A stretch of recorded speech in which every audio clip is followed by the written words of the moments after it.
Chapter की starting में हम एक लॉर्ड को देखते हैं जो कि हैरानी से अपने आसपास की चीज़ों को देख कहता है 80,000 साल बीत भी गए और मैं इन सालों स्पिरिचुअल बीइंग की तरह इस स्पिरिचुअल वर्ल्ड में फ्लोटिंग कर रहा हूँ।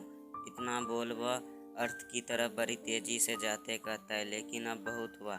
80,000 साल पहले गॉडेस स्कारलेट ने लॉर्ड के क्राउन को लेकर कंपटीशन में हमारे मैरिज कॉन्ट्रैक्ट को तोड़कर किसी और के साथ मिल गई। इसका बदला मैं लेके रहूँगा।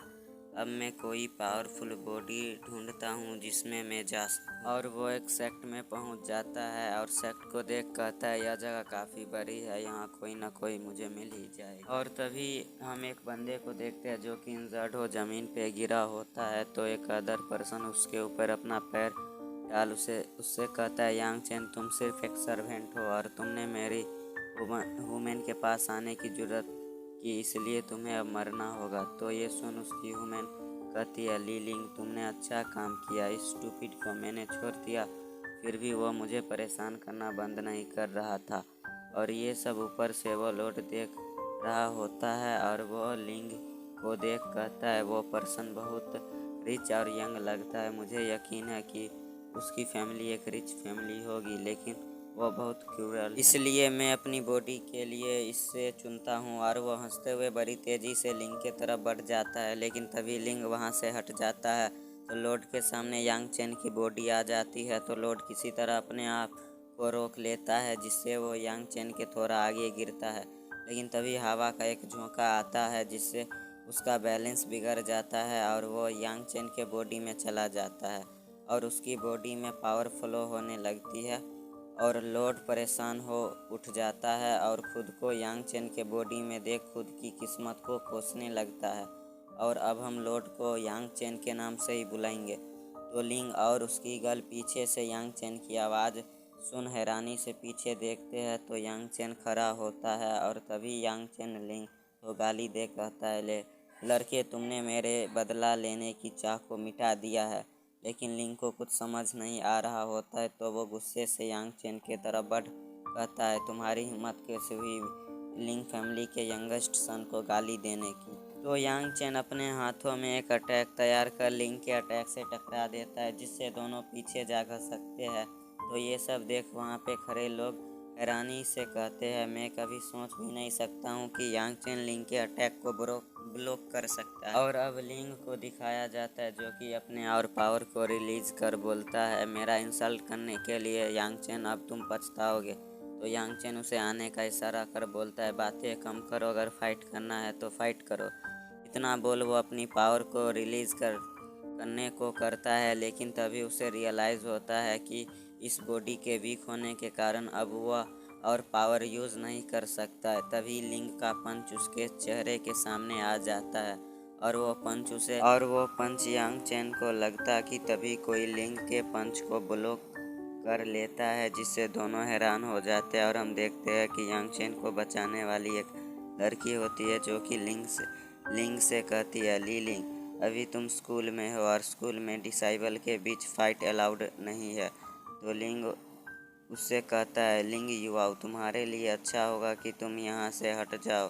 तो लिंग युवाओं कहती है, क्या तुम्हें पता नहीं है कि यांग चेन मेरे क्लास में है और एक क्लास मॉनिटर होने पर मेरा काम है कि अपने क्लासमेट्स को प्रोटेक्ट करना, और अगर तुम स्कूल के नियमों को तोड़ने की सज़ा नहीं जानते हो तो फाइट कर सकते हो तुम।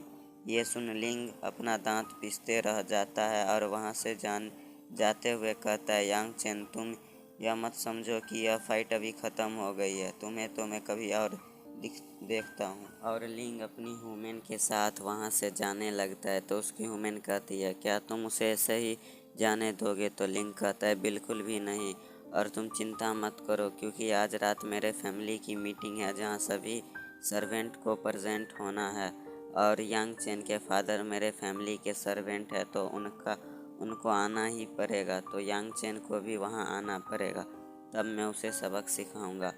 और अब हम लिंग याओ को देखते हैं जो कि यांग चेन के तरफ मुड़ती है तो यांग चेन उसकी ब्यूटी को देखता ही रह जाता है। तो वो यांग चेन से पूछती है, क्या तुम ठीक हो?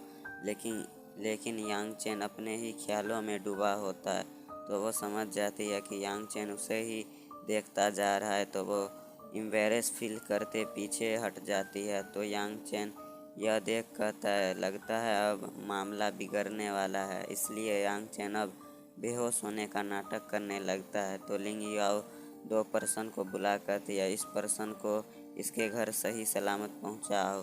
तो दोनों उसे उठा कर ले जाने लगते हैं। तो लिंग याओ अपना सर पकड़ कहती है, यांग चेन अभी 18 साल का हो गया है, लेकिन उसकी पावर लेवल 2 वाले मार्शल वॉरियर जितनी है।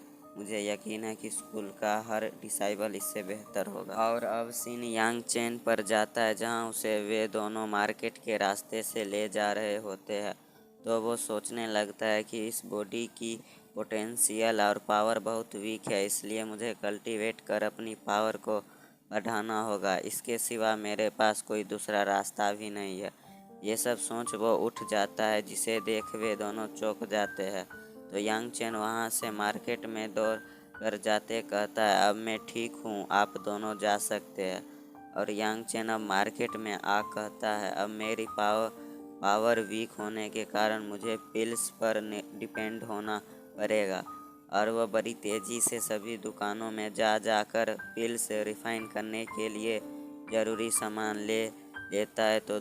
तो थोड़ी देर बाद उसकी पोटली हर्ब्स और ज़रूरी सामानों से भर जाती है। तो वो हाफते हुए कहता है, आखिरकार मुझे जो सब चाहिए था वो सब मुझे मिल ही गया, इसलिए मुझे अब घर जाना चाहिए। और अब वो थोड़ी देर बाद अपने घर पहुंच जाता है। तो वो अपने फादर से कहता है, डैड मैं वापस आ गया। तो हम यांग चेन के फादर को देखते हैं, जो कि सफाई कर रहे होते हैं। तो यांग चेन से वह कहते हैं, आज रात ली फैमिली के पेट्रियार्च से अल्केमिस्ट एसोसिएशन के मिस्टर लियू मिलने आ रहे हैं, तो इसमें हमारा जाना ज़रूरी है। तो यांग चेन अपने कमरे के तरफ जाते कहता है, फादर मैं समझ गया, आप जब निकले तो मुझे बता देना, अभी मैं कल्टीवेट करने जा रहा हूँ। तो उसके फादर उसे हैरानी से देखते हुए कहते हैं, आज से पहले यह कभी भी स्कूल से आने के बाद प्रैक्टिस नहीं करता था, इसमें ये चेंजेस कैसे हुआ? वैसे छोड़ो भी, जो हुआ सो अच्छा हो रहा है। अब हम यांग चेन को देखते हैं, जो अपने कमरे में अपने दरवाजे और खिड़कियों को अच्छी तरह से बंद कर देता है और टेबल पर रखे लाए हर्ब्स को रख देता है और उन्हें देख के कहता है, dragon heart grass, snow lotus और अर्थगेनोडर्मा, ये सब कोई रेयर मेडिसिनल मटेरियल नहीं है, लेकिन यह मेरे लिए उपयुक्त है।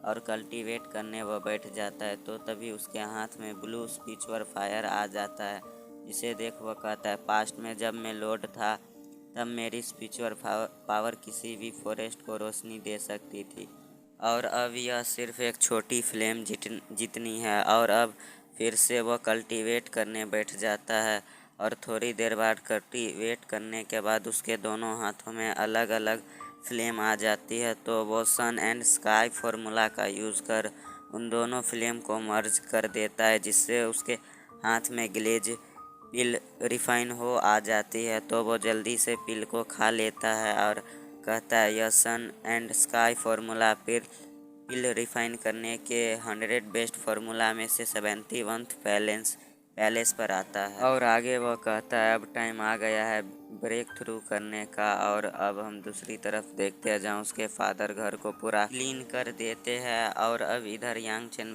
ब्रेक थ्रू कर लेता है, जिससे वो लेवल 2 से डायरेक्ट लेवल 4 का मार्शल वॉरियर बन जाता है, जिससे उसकी पावर से वहाँ ब्लास्ट हो जाता है। तो हम देखते हैं कि उसके फादर ने जो सब क्लीन किया होता है वो सब दोबारा गंदा हो जाता है। तो अब उसके फादर गुस्से से उसके कमरे में आ कहते हैं, रास्कल, क्या तुम्हें कोई डिसिप्लिन नाम की चीज़ है कि नहीं? तो यांग चेन उन्हें शांत रहने को कहता है। तो उसके फादर और भड़क जाते हैं और उसे मारने लगते हैं।